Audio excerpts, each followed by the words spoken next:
Pour la première fois depuis presque 20 ans, le gouvernement va présenter une loi de programmation militaire qui ne cherche pas à faire des économies. Mieux, le budget des armées va augmenter de 1,7 milliard d'euros par an jusqu'en 2022. Objectif, porter les dépenses militaires de la France à 2% du PIB en 2025, conformément à ce que réclame l'OTAN de la part de ses membres.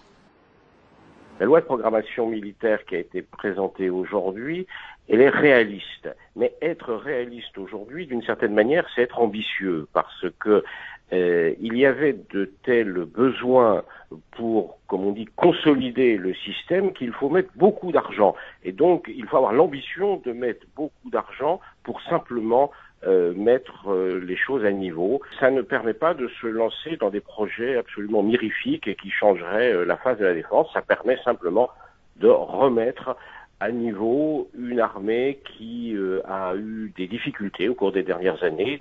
Parmi les priorités, améliorer le quotidien des soldats et moderniser le matériel existant. Après quelques 60 000 suppressions d'effectifs entre 2005 et 2015, le ministère ambitionne aussi de créer 6 000 postes d'ici à 2025. La création de postes dans les armées ne me semble pas être la priorité. Aujourd'hui, toute la question, c'est la maîtrise des technologies.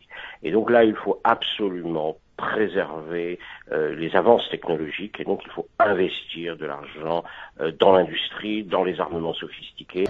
Selon notre expert, l'armée française est aujourd'hui en position de leader en Europe. Mettre l'accent sur les capacités de renseignement devrait lui permettre de conforter cette place.